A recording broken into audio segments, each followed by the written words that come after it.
Yeah. Let's save the memories for the pod. Fine. You don't want to hear it again? Fine, I don't want to anyway. It's actually good for me because I can form my words and phrases a little bit better. And we cannot listen the second time. I am typically such a completionist that I'll play a terrible game all the way through, but like some games are really, really awful. In those cases, I just like forget that it ever existed. That cup is enormous. No, it's just my hands are small. And your head. And the microphone for scale. Someone get a banana. Right, which one are we doing? I mean, it sounds like games we haven't finished. Perfect. There's many games that are, well, I'll save it for the podcast, I guess. I'm sorry, that's the funniest thing I've heard in my life.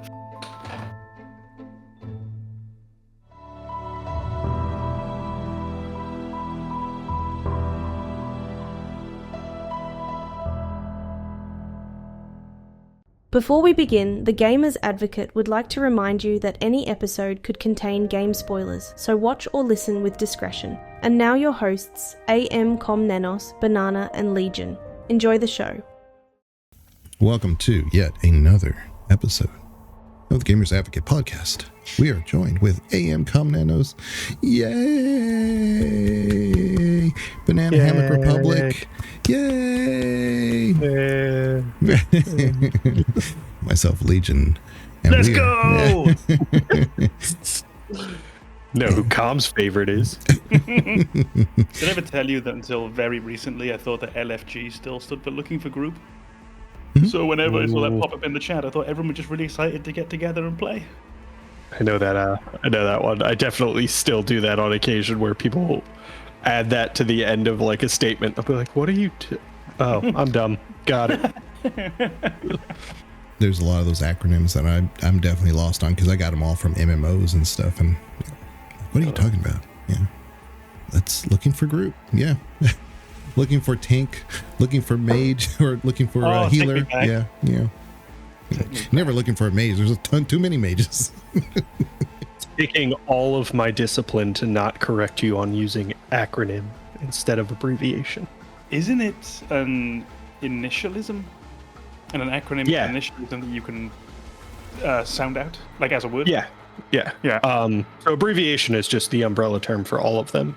That is specifically an initialism. But an acronym is something that you pronounce as a word. So something like scuba or taser. Scuba is an acronym? Self-contained underwater breathing apparatus. Who invented it, though? John Scuba. Jacques Cousteau. He invented it.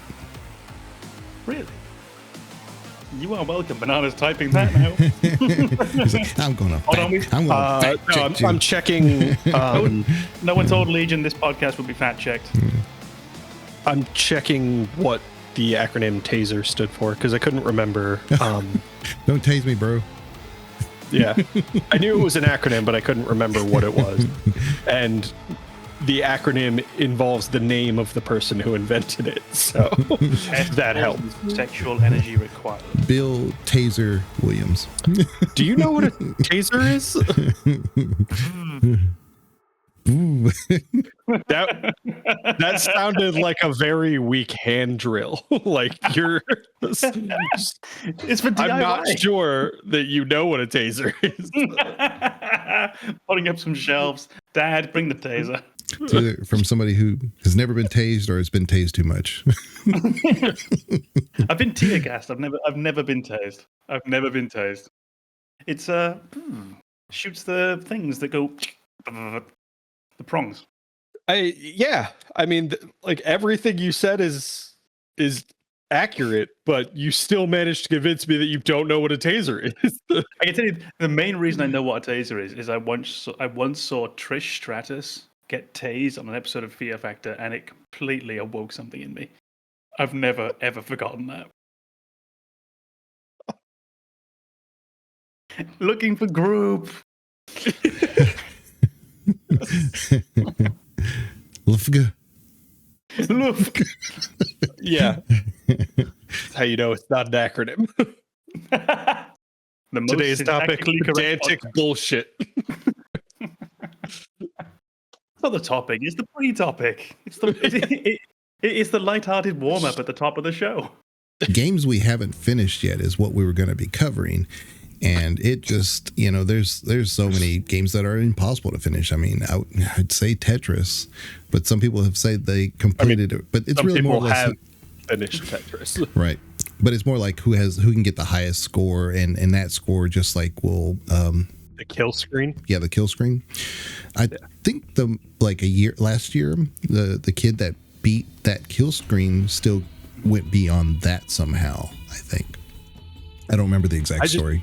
I just remember the journalist who reported on that telling him to find another hobby and just infuriating the shit out of me.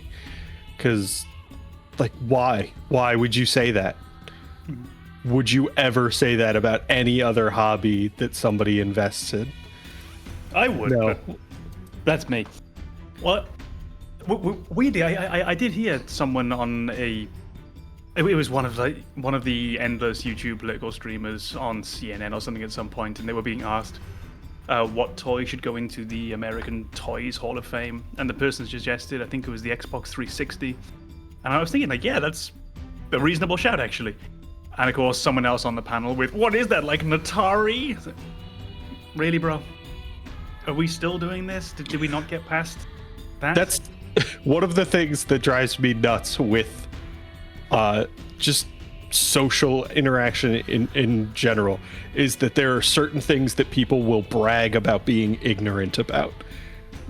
Like, oh, I don't know video games, that makes me a better person than you. How? It's like me going over to France and being like, I don't speak your language because I'm better than you. Now give me a croissant. Yeah. Yeah, I think it's one of those strange things. I think some people never quite got over feeling small in school about it. Maybe they kind of liked the idea of playing an Atari at some point, and then maybe they felt a little bit small when someone mocked them for it. And there's some things you find really hard to get out of your system in life, I guess, and some people just kind of hold on to that. But I don't think I've had many conversations now with someone sort of like under the age of 40 where that's ever come up. I think pretty much everyone in that either has played video games or is plenty aware of what they are. I don't think it's got any of the real stigma attached to it anymore, except for a few sort of dinosaur fossilized relics who ultimately really don't matter in our discussion of it. I mean, I don't want you to feel bad, but the people you just described are in my family, so... I thought you were going to say in the podcast. Yeah. Yeah, no, that's not even close to what I was going to say. Some of the people in the podcast, I'm not saying who, but...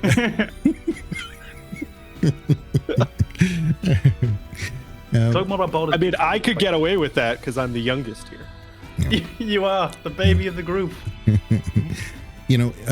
Before COVID, it was interesting that a very common thing you'd see like on Twitter and some other social media was how some people were starting to pick apart games as being a leisure activity that didn't lead to anywhere, and it was getting a really bad moniker again. And then once COVID happened, everybody's playing games again. It's kind of interesting how the dynamics have changed a little bit on that. So yeah, things like the tetanus experience that we were talking about kind of was more rampant prior to COVID. I think what? Prior to COVID, you saw that a little bit more often in that reaction. You mean Tetris? Yeah, Tetris. Yeah. You did not say Tetris. What did I say? Tetanus. Oh no, Tetris. Yeah. I was very confused as to how we got there. And I was thinking, have I just forgotten this? Do I just pretend I remember? Remember tetanus when it was like rampant? Yeah, make tetanus great again. Remember during COVID when everybody had tetanus? Big tetanus once doesn't want you to know. So yeah. Still, no one knows how we all got it during COVID. Seriously, I got it from Agnes. I think COVID was one of those very strange times, wasn't it? When gaming really, you just felt like it was the perfect medium. Honestly, at the time, I felt like there was only so many films I could watch, and I remember my taste in films really specifically changing. There was something about the drabness of most days that meant that a lot of films didn't really interest me anymore, and like gritty dramas, I found them really off-putting. Like even then light-hearted movies, like you might occasionally watch a rom-com, like I was living with my partner at the time, didn't really do it for me. It just felt a bit too frivolous. But I got really into horror at the time because I think I was just addicted to the idea of having some sort of really heightened emotion during that day, and fear is a really easy thing, to have happen. So I'm really getting into horror, but I was limited. I could only watch one film or two, and I just didn't want to do any more. But gaming during COVID, I could have gamed for 12 hours, 14, 16, easily and really happily. And it just so happened there were a couple really good games that came out at that time too. So that was when I was putting all my Death Stranding time in. That's when I was putting my Final Fantasy Remake time in. Yeah, I think that was definitely a time where people were... I mean, gaming became that almost perfect outlet in that period. And I think that opened people's eyes to what gaming is actually about, because for a long time, gaming has kind of been represented to the outside world, the people who are not gamers, by kind of the worst representatives, where, games that cause problems will make it into the news, and then people who are outside of gaming will view the entire industry through the lens of that news article they read or that story they heard on 60 Minutes or some news program, and then they will interpret the entirety of gaming based on these outliers that make it look terrible. But I mean, for the three of us, we are story focused gamers. We play a lot of RPGs. We play a lot of these games that effectively do the same thing that movies and television shows and books do. They tell a story with some greater meaning behind what's going on in the game. They are really just another medium for storytelling. And I think COVID gave people the opportunity to kind of invest in the industry and learn that, because they had way more time and they could invest in those long stories that required that level of effort. And they could finally see that gaming is really another medium for storytelling. It's another way to engage an audience with meaningful discussions. And it's not just the worst thing ever. Yeah, I think that was really interesting, actually, in the last weeks, months, I can't remember now, but in the aftermath of Charlie Kirk's assassination, I know that for a very brief time there was an attempt to bring gaming back into it with the Helldivers references. I think it was that event. And it felt like it didn't really get any traction this time. That there was much more of a, no, it's something else reaction to it, which maybe you wouldn't have had in quite the same way 10 years ago, 15 years ago. Absolutely. Well, even this past year, when they've been talking about some of the censorship of the games and removing games from the certain libraries like Steam and stuff, that got a lot of traction, and it did do some damage, but in years past, I would say it would have been far more effective than now. Absolutely.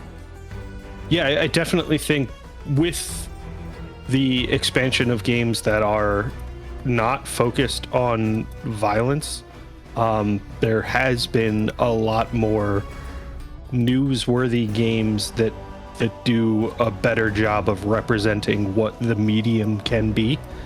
And I think one of the positive things that came out of COVID was people getting to see that side of gaming where, they had for years been told gaming was this dangerous influence that is pushing people towards violence.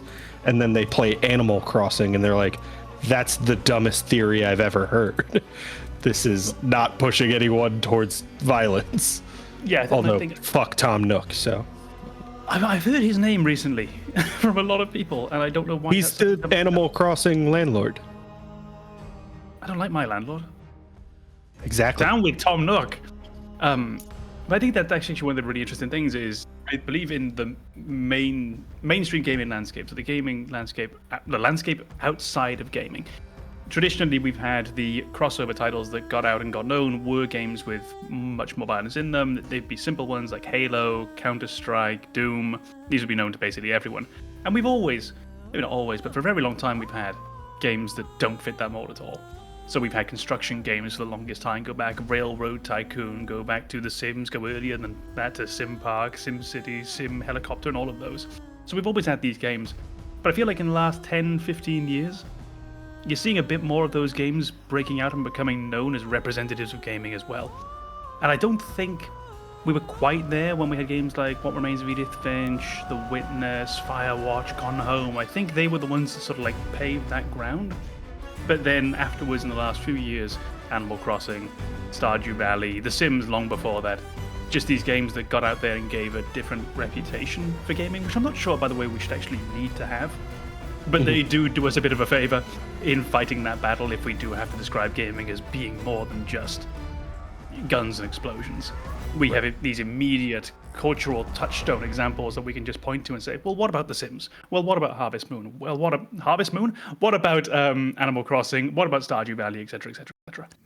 Yeah, and then games that are immediately game-y, like how they're presented, like kind of Minecraft, Fortnite, they're obviously very visually done in a certain way that they don't get a lot of respect. I would say from people who don't game, they're like, I mean, this is obviously a very gamey game. I mean, how can you get into this? Well, obviously, like I said, it's hard to get that clout, that merit that you need in a game like that. And then you see a game like that's more realistic, like maybe Battlefield or something, and you're like, oh, well, we have to take this real seriously. And people aren't. Their gamers are approaching it with the same level of respect because they're doing it for the purpose of gaming, nothing else. But that's in the same way that film buffs won't necessarily make a distinction between a black and white film or a color film or a silent film or an anime film. These are just different ways to tell stories. And in video gaming, that's ultimately, from a gamer's perspective, what we're doing. Okay, some people choose to tell their story cartoonishly, some try to tell their story with more gravitas and seriously. But we shouldn't take them any less earnestly in the things that they're actually trying to do. And weirdly enough, I think Fortnite was massively helped by being this cartoonish game that it is in one specific way. For a while, I thought Fortnite was going to potentially open gaming up to just more lazy attacks because of the execution mechanic, which is grim as fuck. So when you down an enemy, you've got to go over and gun them down while they're on the ground. And it's a kid's game. And I thought, like, looking at it the very first time, I was like, I don't like this mechanic. And if you were going to point your finger at something, if you wanted some easy controversy, you could just point at that and say how vile that is and unpleasant it is. But I guess that the cartoonish nature of Fortnite, you actually don't really feel that when you look at it. And maybe that might have protected it and insulated it against some faux outrage. I don't know if it's deliberate or not, but, it does prevent, in Battlefield and things like that, there's teabagging is such a big thing. In Fortnite, it's not as possible because they're moving, and number two, they kind of disappear at that point. So you don't see the bullying, I guess. Even though it's not really like a big thing, but you don't see that bullying going on in that type of game, in Fortnite specifically, versus other similar games that are much more realistic. Yeah, I didn't think about the disappearing bodies, but yeah, there is something in that can protect the other player. And I guess also the fact that when you die, you can just leave. Whereas I presume Counter-Strike and Battlefield, I presume they're the traditional, I'm dead, I respawned a few moments, but I get to watch my dead body first. Yeah. But, as far as like games we haven't finished, I mean, those are all games that obviously have a continuous runtime. I was waiting for how we were going to try and bring that back to the actual topic because we got way off. I was beginning to wonder if we were even going to bother and if we were just going to record a new intro at the end. I mean, it was a worthwhile topic in my opinion. Mm-hmm. Specifically over games that we haven't finished, COVID is a really good topic because that was an opportunity to revisit some games that maybe we hadn't finished and said, you know what, I can definitely finish it now. What else am I going to do? I can't go anywhere. I may have some stuff to do around the house or something, but I can't. I do have a little bit more time, and time was not much of a luxury, at least for some people prior to that. But for me, I can say it wasn't a COVID game, but Jedi Survivor. I was telling Banana just when you were gone there for a second, Kom, before we started. Jedi Survivor is definitely one of those games that I haven't finished, and I need to finish. I want to finish it. I know how it ends. I'm a huge Star Wars fan. I love that game, but it's so long and deep. And the problem I have with the action games, for me, especially if it's controller based, I forget where all the controls and the buttons and what they all do, and there's so much to find in that game. I really forget where I'm at if I don't continuously play it. So action RPG games are one of those that, unless I'm playing it all the time, I can't always just go back to them. Ghost of Tsushima was very hard for me to go back to because there's so many different ways to play that game. You can unlock certain features, and some things are just locked from you if you don't unlock them. So I was like, did I unlock that one this time, or did I not do that one this time? How did I, did I do this, the smoke bomb? Did I do the chime? What did I unlock? I don't remember. And then you have to remember how to access those things and to execute those things. Again, there's a lot of things, a lot of moving parts in some of those games. Jedi Survivor was definitely one for me that, oh man, I love that game. But on PC, it had kind of a rough launch.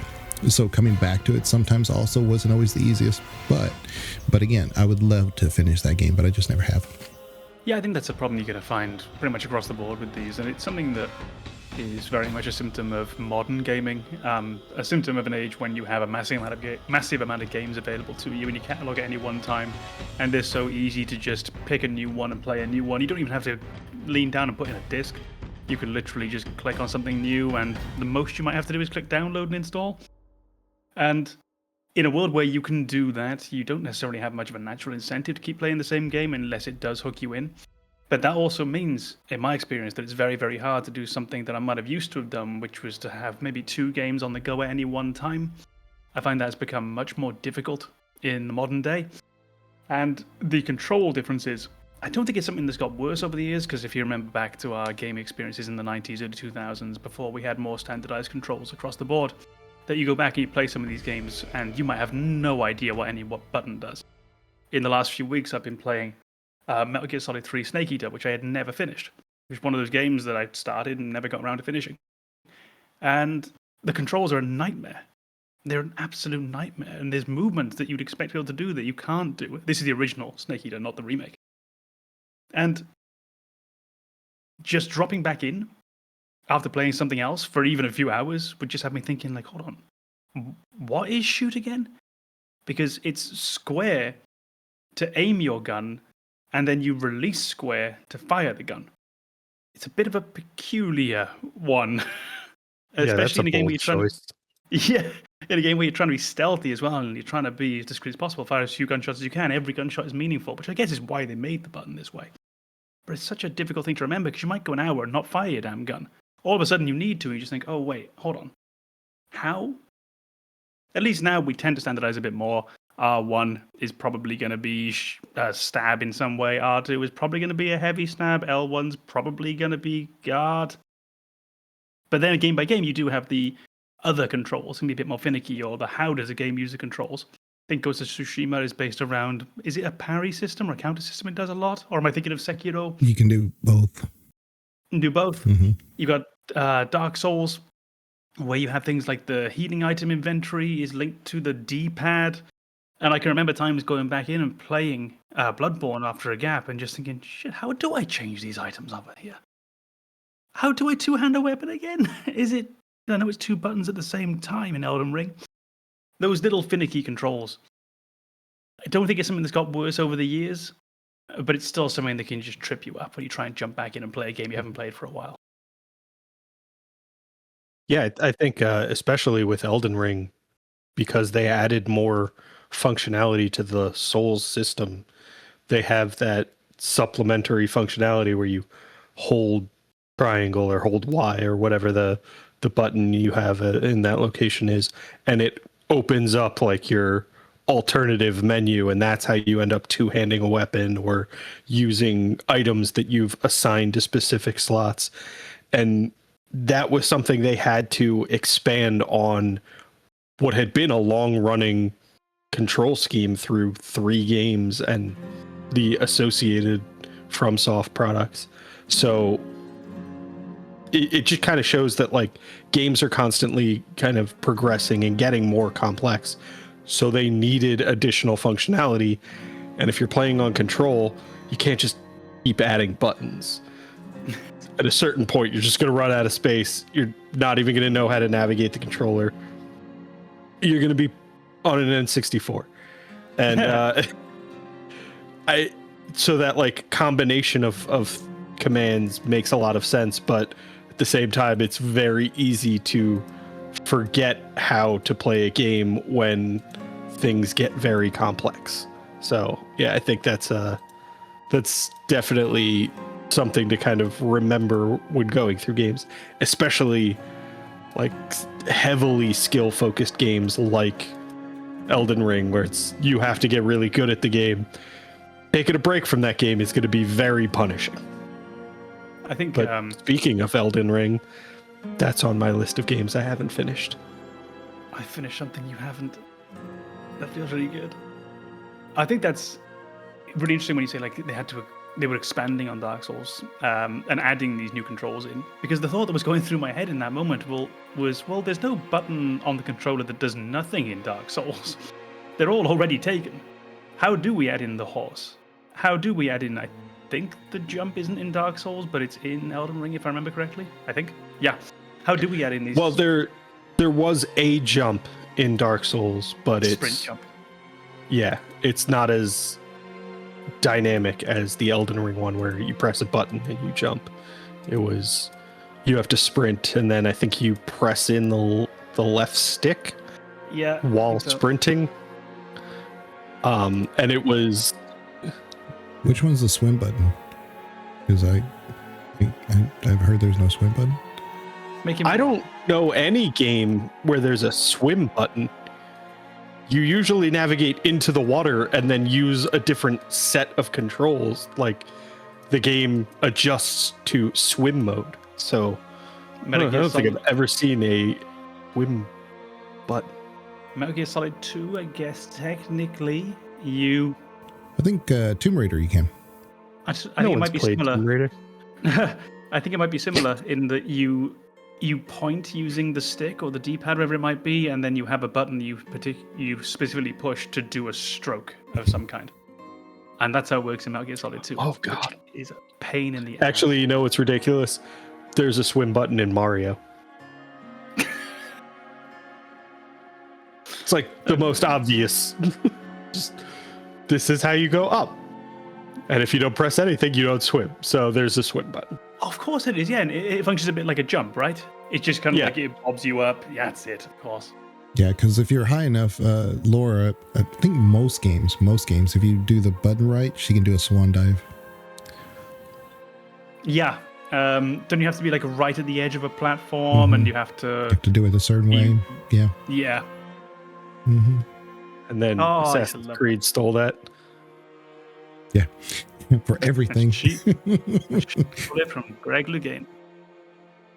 So, what about you, Kom? Any games you haven't finished? Hold on, let me get the list. I do have in my Steam directory is classified into a few different folders. So there's the folders finished, which are finished games. This is where we find out Kom never finished Final Fantasy VII. There's the folder Final Fantasy. There's the folder multi-garbage, which is games like Repo, games like Headliners, things like that. There's the folder fucking Doubted, which is games that I'm probably never even going to bother trying. And then there's the others, which are pretty much all unfinished. Pretty much all of them. Just like the idea that fucking Doubt It is a folder of games I've recommended to you. Baldur's Gate 3 is in there.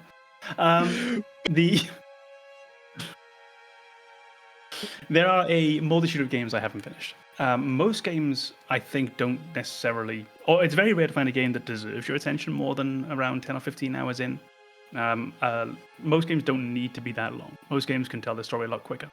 So I find that by the time you get to that 10, 15 hour mark, you tend to know, okay, is this game worth it for me or not? And I'm not someone who really does who gets into a sunk cost idea. I don't tend to think, well, I put 10 hours in, I might as well go through and see the ending. If I get 10 hours into a game and I go on How Long to Beat and it says the game takes 20, 25 plus, and I'm not interested up until that point, I'm just going to cut it there and quite happily move on with my life. If a game says 2 more hours, I'll probably go through. But even then, it's a maybe. But the big games that are filling up my my unfinished list are the kind of games that I love to play, but I just never finish. So The Elder Scrolls 4 Oblivion is in there. The Elder Scrolls 5 Skyrim is in there. Fallout 3 is in there. Fallout 4 is in there. Fallout New Vegas is in there. Any game that's open world that gives you that sense of sort of freedom, I don't tend to finish them very often. And many people could look at my account and they could say, well, you've played like 150, 200 hours in there. You've kind of finished it. And I guess mentally I have. Because I've done my character storyline. I've decided that their job was to be the Thief Guild leader, or they were going to join Caesar's Legion, whatever it might be. But by the game standards, I never finished those games. So it tends to, for me, that you have a lot of games that if they're longer than about 10 hours or so, they're playing a risk with me, and I probably won't finish them. But any game that's big, open-ended like that, I'm almost certainly not going to finish. Almost certainly, because as soon as you give me that choice, I'm going to go do other parts of the game until I burn myself out on it and then never come back into the main quest. Yeah, I also think that gets into that question of what does it mean to finish a game? So like something like Skyrim has its main campaign and then it has quite a few side quests. And I think with Skyrim, like finishing the game is kind of completing all of the quests, but that's my criteria for finishing the game. For some people, it might be finishing the main quest. For some people, it might just be exploring all of Skyrim and feeling like they understand what was going on in that world. So I think finishing a game for everybody is a little bit different. But for us, I think we focus on a lot of those, like I said, story-focused games. So we want to figure out what the ending to that story is, and then when we get to that point we can say we finished a game. And Skyrim is tricky still because it has a lot of stories, and most of them are optional.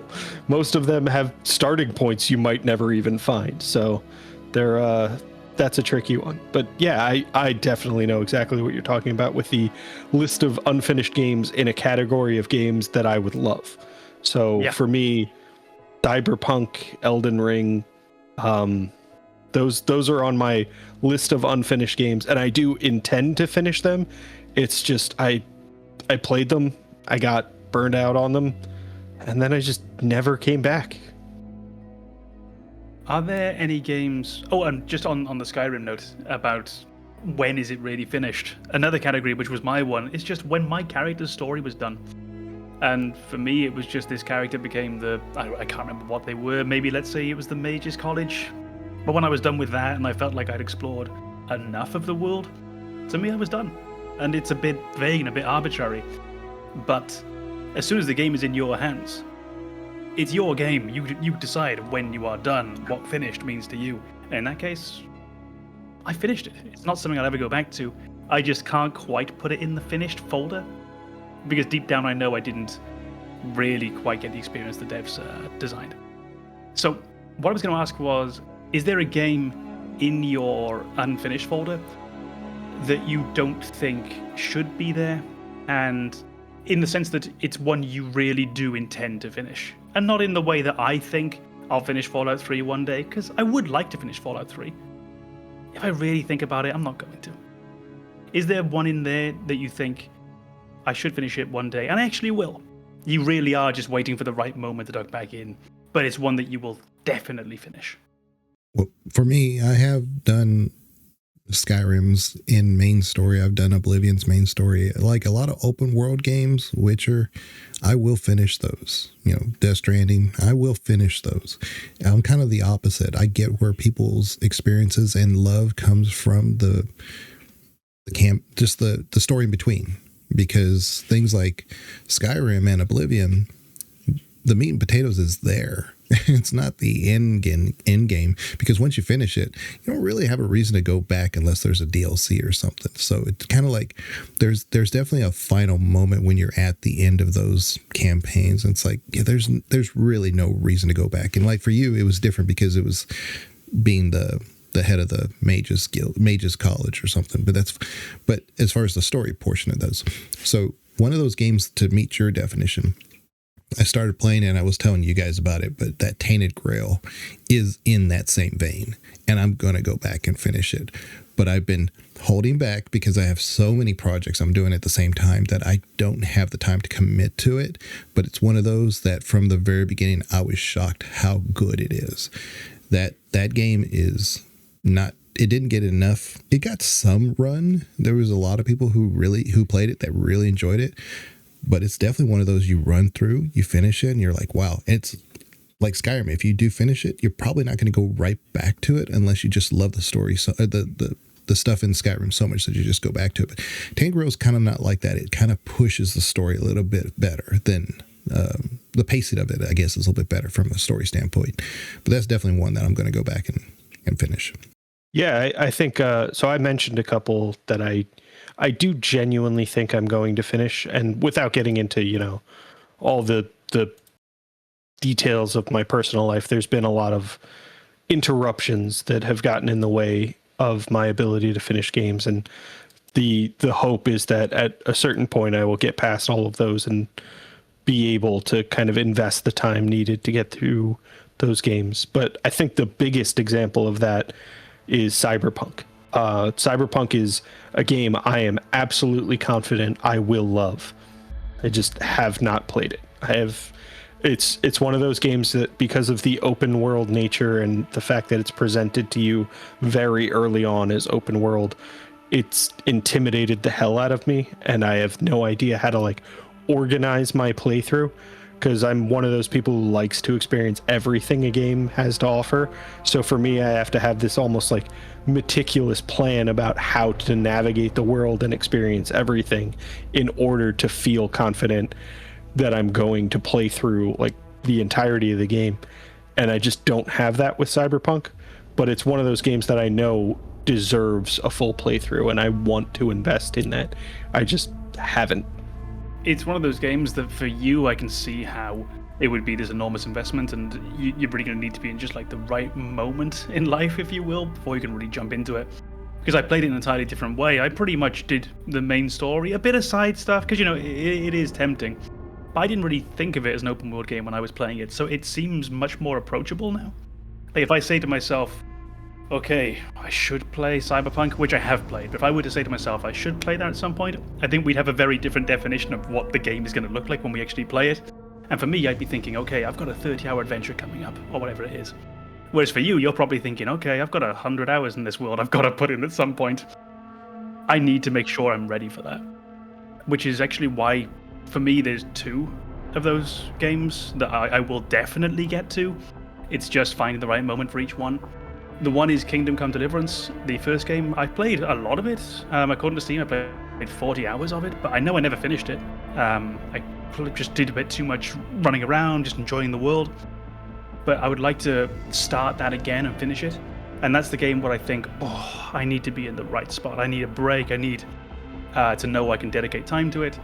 And the much shorter game, and these are the ones that I do get through in my backlog, because I just think, okay, well, I can do that. I can hammer that out in a week or a couple of days, is Resident Evil 6, which I've been going through the Resident Evil series sort of on and off, and I did the Resident Evil 5 multiplayer with a friend of ours, Jem, and we said we'll do Resident Evil 6 together as well. So I know I'm going to do that because it's shorter, more manageable, and also I promise I'm doing it with them. And that helps. Yeah. Also, that reminds me, you have to encourage Jem to play Rebirth. Because apparently she's waiting on you. I do.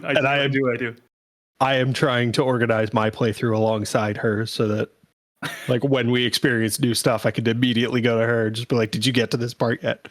We can talk. I can give you updates on exactly where she is, how far she's gotten. If she doesn't get there first, I'll tell you. Sounds good. But there is kind of a category of, honestly, when I first brought up this topic, there were games in my mind as to games I knew I won't ever finish. And most of those games are not games that have been released recently. They're games that, I have plenty of data to say I'm never going to finish it because it's been 15, 20 years since I even made the effort. So in that kind of retro category, are there any games for either of you that you remember playing when you were younger and for whatever reason you're not going to go back to? And then as a follow-up, are there any games that you aren't going to finish because the game was just too fucking hard? I can throw 3 at you very quickly. And they're going to be very, very similar kind of games. They're games that I tried at some point when I was younger, and then now I just don't feel I can go back to them for whatever reason. First one is, I think it's The Legend, I'm just checking the name, The Legend of Heroes, Trails in the Sky. I remember starting that shortly after it came out. And I was really enjoying it, but I didn't have an urge to finish it at the time, and I think maybe I was going away to college or something, and I didn't keep going. And then by the time that I left, it no longer felt like the kind of game that I actually wanted to play anymore. I felt like, okay, I'm done with that. These old isometric RPGs, that's in that sort of JRPG style, which I think it was. It's been that long. I don't really want to anymore. On exactly the same note, Breath of Fire 3, which is a game that as a kid I loved. I know how it ends. I've read a guidebook walkthrough of it, like the old guidebook walkthroughs. I've read one of those. I know what happens. I loved everything about playing it and how far I was getting. But just as a kid, I never got to the end of the game. And I'd love to go back and do so, but A, I don't know where the hell you get it these days, because I'm pretty sure it's out of print. And B, I just don't think it would speak to me even if I could find it. I think it's the kind of game that I'd buy, but then I probably would never actually click start. And the other one similar is Persona 3, which does have a slight chance now that there's got the remake, the remaster. Does have a slight chance, but Persona has a problem in that it's an incredibly long game. They all are. And also, and this one feels bad, but I think I'm too old for it now. I find it very hard to identify with the struggles of a high school kid when I'm playing a game like this. It's just, I can't bridge that connection anymore. I mean, if you like, I can bully you and try to get you back into that high school frame of mind.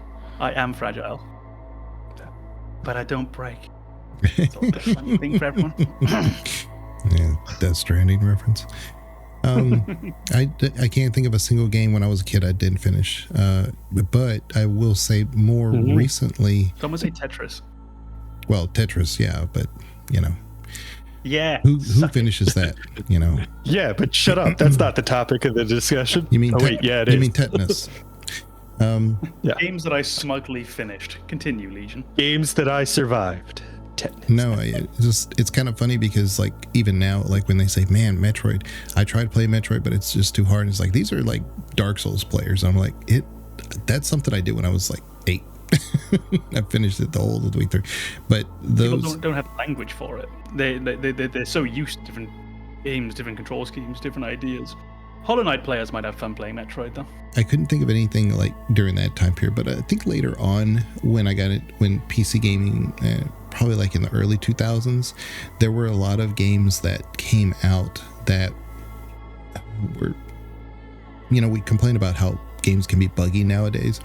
Things were like impossibly hard to do back then because they were buggy. Things like Temple of Elemental Evil, couldn't finish that game. I wanted to get into that game. That is the worst game of all time. I will curse that game to no end. I hated that game because I wanted to like it. I wanted to love it, and I gave it so much time and effort, and put in all the patches, and I put in all the files that I needed to, fixed it. I looked it all up. Fuck that game. But he said a bad swearing word again. Yeah, I could feel it coming. I hate Temple of Elemental Evil. I gave it so much love and attention, and it just betrayed me. Banana, do you have a game like that actually? One that betrayed you and that's why you're not playing it again? Because for me, I do. Deadly Premonition. This game it should have been for me. It's That's just terrible. Game, but it's just garbage and broken. Yeah, that game is awful. Oh. Games. For me, that game is Destiny. That was a game I loved for a long time, and then it just kept getting worse and worse until I hated it. And now I will never go back to Destiny. They've released, I think, two DLC updates since I left. And both times I saw the updates, I looked into what was going on with the story, and nope, I'm not going back to Destiny. I know what's waiting for me, and I'm not interested. So that's my betrayal game, I guess. That's so This turned dark. They're definitely but Banana took this like Legion was sort of like a theatrically annoyed. I was just a bit upset. Banana is hurt. Yeah. It's not that like it's really that big a deal, but it's just like I don't like the direction the game went, and I'm not gonna, because I had invested thousands of hours in Destiny. I'm not going to continue to invest in that game. That's really all it is. But there are definitely those games where I just wasn't good enough to beat the game. Battletoads is one of those games. I remember playing that a lot as a kid, and I never even came close to beating it because that game is fucking impossible. And on a similar note, The Lion King.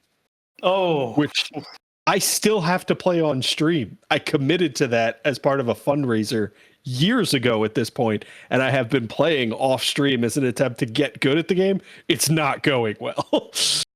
It's one of those games that I always thought I had completed, but then I went back and looked at, and I was thinking like, oh no, I don't recognize actually a whole bunch of these. I remember being like pretty good at it, like as kids go, but I definitely didn't finish it. I always thought I had. I think I might have been confusing it with Aladdin. Aladdin, I remember. Aladdin was beatable. Yeah. Lion King, not so much. The only people I knew that have said that they've actually beat it were on the Tetris. I mean, not the Tetris, the game, handheld game, Nintendo. Why did you make it sound like a drug? I don't know, because Tetris came out originally for that, so I don't know. I have it on the brain. Tetris again. Okay. But we're all hopped up on Tetris. Yeah. On the tetanus. But I will say, at least for Cyberpunk, you kind of like had mentioned that you have a hard time going back. It does have a advantage in that I think CD Projekt Red realized that with The Witcher 3, the pacing is such a bad problem in The Witcher 3. It's a great game. Every side quest is so well thought out, but your job is to find Ciri, and you have all these distractions, and it's like, well, let me go. Oh, Kira Metz is here. Let me go see what she wants. Oh, she wants me to come back? Yeah, I guess I'll go see her. Even though I gotta go find Ciri, it's got this pacing problem. Cyberpunk does not have that problem. And it's definitely starts off small and then it gets bigger and bigger. So you may be overwhelmed by some stuff, but it's deliberately in a vacuum. So you could actually explore everything there and run out of things pretty quick. But then when it opens up, then some of those places that you had been to before now suddenly have different exchanges that go on there. So just FYI for the future. But The Witcher I think that's part of it. Is I know that progressing through certain things is going to open up avenues and places I've already been, and then my checklist is fucked. Yeah. Like, oh, I did that whole area, and now there's new shit there. God damn it! So that's one of the things that intimidates me about Cyberpunk. I think it's one of the fascinating things is actually when you were talking about The Witcher then, just for a second, is I feel like The Witcher 3, it could have been so massively helped with just avoiding the narrative misstep of the urgency that they impart into the story during the main cutscenes. If they could have just made it feel like Ciri's not in immediate danger in some way, or I can't help her right now. Mm-hmm. But it's or she's capable and she's handling it, which she does in many scenes, but not quite like you think. Yeah, but it's never the way is it that Geralt sort of like describes it. It's always the she needs me, I need to go and help her. And it was just this little narrative misstep that just with a few dialogue changes, you could remove all of that. But they didn't. Yeah, Cyberpunk I feel deals with it a lot better. It feels like there's, which weirdly it shouldn't, because they tell you that you don't have long to live, etc, etc, etc. But you can headcanon that away fairly comfortably. But I think they did a much better job of making you feel as though you are in a hurry, but don't worry about it. You're in a hurry, but you should go and do these other things. I think it did a better job at that. It's doable. The Battletoads is doable. You're right. The Ghost and Ghouls and the Lion King are definitely ones I have never seen the end of it, but I have people told me that they did it on the Game Boy. Wrap it up. I appreciate everybody coming here today and talking about games we haven't finished. Also, that's going to look psychotic. Wrap it up. Out of nowhere. You come back into the chat room and just be like, all right, that's enough of this. Everybody out. Good times have already been had. Let's go. All right. Hide the kegs. So I appreciate everybody being here, and we will check you guys later. If you like the video, like it and comment. Please comment. Gives us direction. Gives us motivation. Let us know what games you haven't finished or how to beat Lion King. What cheat code can we implement? Honestly, like if there's a cheat code for infinite lives, I'm going to use that just because I still have to beat the game. I just don't have to go back to the main menu as often. And if Destiny is in a better place with your playthrough, then let Banana know. Oh my God. The fact that you used those words, because there's a friend of mine who I played Destiny with for years and occasionally streams it now. He used to stream it very regularly. But whenever he was on stream talking about Destiny, he would always say, it's in a good place right now. And it was never sincere, but he would always commit to the lie that Destiny is in a good place right now and use those exact words. Yeah. Well, you went your direction, Destiny went theirs, and you're both happier now. So it's okay. Destiny's never happy. Wrap it up. We will check you guys later. Bye-bye.